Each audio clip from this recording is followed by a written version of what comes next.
உங்க வாழ்க்கையில தீர்க்கவே முடியாத கஷ்டத்துல மாட்டி தவிக்கிறீங்களா? உங்க தேவைகள் ஒண்ணு கூட நிறைவேறலையா? கடன்கள் கழுத்தை நெரிக்குதா? பிள்ளைகளோட எதிர்காலத்தை நினைச்சு கவலை உங்கள வாட்டி எடுக்குதா? மன நிம்மதிங்கிறதே இல்லாம அல்லாடுறீங்களா? கவலைப்படாதீங்க. எல்லா புகழும் இந்த முழு உலகத்தையும் படைச்சு பாதுகாக்கிற அல்லாஹ் ஒருவனுக்கே. அவன் தன்னோட அடியார்களை ஒருபோதும் கைவிட மாட்டான். இன்னைக்கு உங்க வாழ்க்கையோட போக்கையே மாத்தக்கூடிய ஒரு மிகப்பெரிய பொக்கிஷத்தை பத்தி தான் நாம தெரிஞ்சுக்க போறோம். அந்த பொக்கிஷம் வேற எங்கேயும் இல்ல, குர்ஆன்ல தான் இருக்கு. இன்னும் சொல்லப்போனா, நாம தினமும் தொழுகையில ஓதற ஒரு சின்ன வசனத்துக்குள்ளதான் அது ஒளிஞ்சிருக்கு. நாம தினமும் ஐவேளை ஃபர்லு தொழுகைகள்ல மொத்தம் 17 ரகத்துகள்ல ஒரு சூறாவை தவறாம ஓதுறோம். அந்த சூறா இல்லைன்னா தொழுகையே இல்லைன்னு நபி ஸல்லல்லாஹு அலைஹி வஸல்லம் அவங்க சொல்லியிருக்காங்க. ஆமா, அது சூரா அல் ஃபாத்திஹா தான்.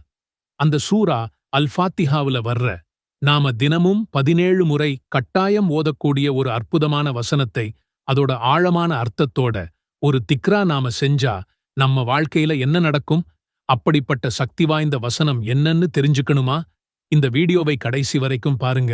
சகோதர சகோதரிகளே, இந்த உலக வாழ்க்கைங்கிறதே சோதனைகள் நிறைஞ்சதுதான். இது அல்லாஹ் குர்ஆன்ல சொல்ற உண்மை. சொல்லுங்க, நம்ம யாருக்குத்தான் பிரச்சனை இல்லை? சிலருக்கு தீராத கடன் பிரச்சனை.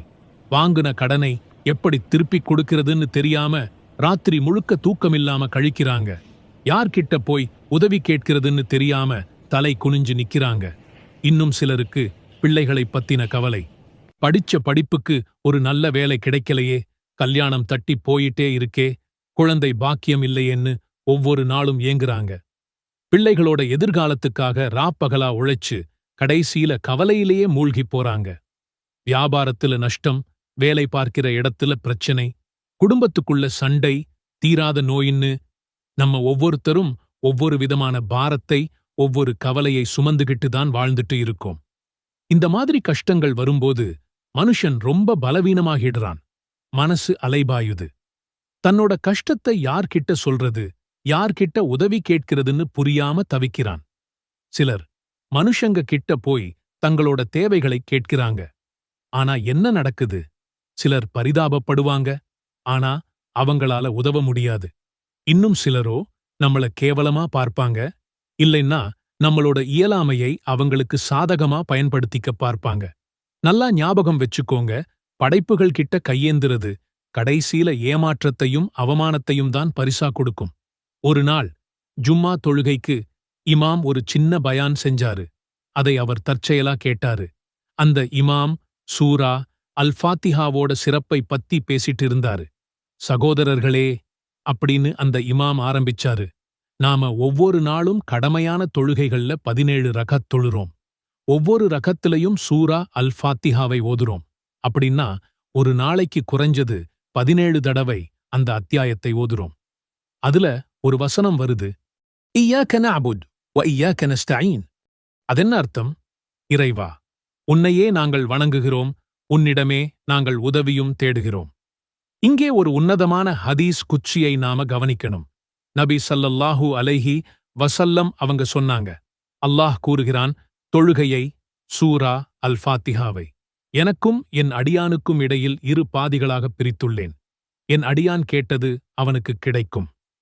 நாம தொழுகையில இறைவா, உன்னையே நாங்கள் வணங்குகிறோம், உன்னிடமே நாங்கள் உதவியும் தேடுகிறோம் என்று கூறும்போது அல்லாஹ் மறுவார்த்தையாக, இது எனக்கும் என் அடியானுக்கும் இடையே உள்ளது, என் அடியான் கேட்டது அவனுக்கு உண்டு என்று கூறுகிறான். இதுக்கு என்ன அர்த்தம்?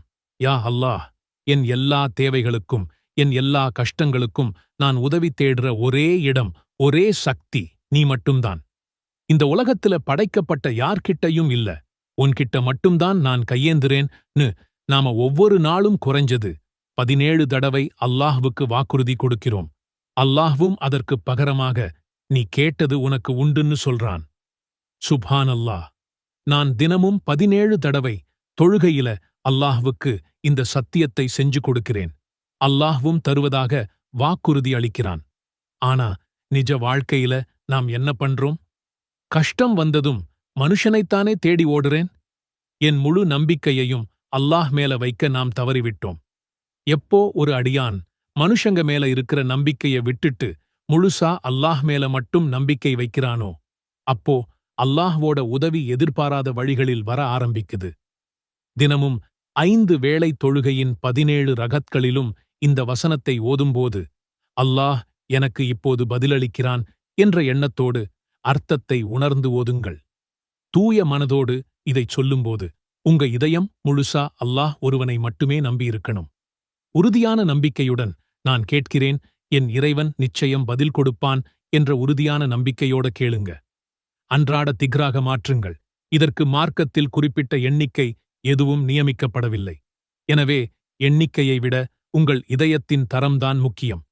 கவலைகள் உங்களை சூழும்போதெல்லாம் இந்த வசனத்தை நாவினாலும் இதயத்தினாலும் திக்ர் செய்து அல்லாஹ்விடம் பாரத்தை ஒப்படையுங்கள். தூங்கப் போகும்போது உங்க மனசு ஓயாம கத்துதா? இந்த கவலைக்கு ஒரு முடிவே இல்லையா? உடம்புல வர்ற ஒவ்வொரு வலிக்கும் நீங்க தேடுறது ஒரு மிராக்கள். ஆனா அந்த மிராக்கள் உங்க நாக்கிலேயே இருக்குன்னு சொன்னா நம்புவீங்களா? வெறும் 7 வரிகள் உங்க வாழ்க்கையையே மாத்தப் போகுது. அதுதான் சூரா அல் ஃபாத்திஹா. தெரியாதா? இன்னைக்கு நான் அதோட சக்தியை அன்லாக் பண்ணப் போறேன். இது குரானோட முதல் அத்தியாயம் மட்டும் இல்ல. இதுதான் குரானின் தாய், உம்முல் குரான். இதுல இருக்கிறது வெறும் 7 வரிகள்தான். ஆனா அந்த 7 வரிகளுக்குள்ள ஒளிஞ்சிருக்கிற மெடிக்கல் மற்றும் மென்டல் சீக்ரெட்ஸ் இன்னைக்கு நாம உடைக்கப் போறோம். நான் 2 வருஷமா ஃபாத்திஹா ஓதுறேன், ஆனா எனக்கு எந்த மாற்றமும் தெரியலையே நீங்க சொல்றது எனக்கு கேக்குது. ஏன்னா நாம ஒரு புதையல் மேல நிக்கிறோம். ஆனா அதை திறக்கிற சாவி இல்லாம சும்மா வார்த்தைகளை மட்டும் சொல்லிட்டு இருக்கோம். ஒரு மருந்தோட பவர் அதோட டோஸ்ல தான் இருக்கு. பிஸ்மில்லாஹிர் ரஹ்மானிர் ரஹீம். அல்ஹம்துலில்லாஹி ரப்பில் அலமீன். அர் ரஹ்மானிர் ரஹீம். மாலிகி யௌமித்தீன். இய்யாக நஅபுது வ இய்யாக நஸ்தஈன். இஹ்தினஸ் ஸிராத்தல் முஸ்தகீம். ஸிராத்தல் லஸீன அன்அம்த அலைஹிம் கைரில் மக்தூபி அலைஹிம் வலத்தால்லீன் ஆமீன். நீங்க ஆரம்பிக்கிற முதல் நொடியே அல்லாஹ்வின் கருணைய நினைக்கிறீங்க. இத சொன்ன உடனேயே உங்க மனசுல ஒரு கூலிங் எஃபெக்ட் ஸ்டார்ட் ஆகும். இது வெறும் ஆரம்பம்தான். இந்த வரிய நீங்க மூச்சை இழுத்து சொல்லும்போது சயின்ஸ் படி உங்க பிளட் பிரஷர் குறையுது.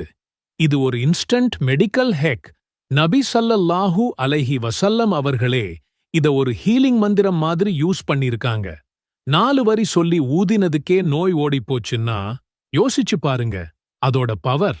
நம்மாலையும் முடியும் நம்பிக்கைதான் முக்கியம். அபூ ஹுரைரா சொன்னாங்க, ஃபாத்திஹா ஒன்னு போதும், அது குரானோட எல்லா அதிசயத்தையும் உங்களுக்கு கொடுக்கும்.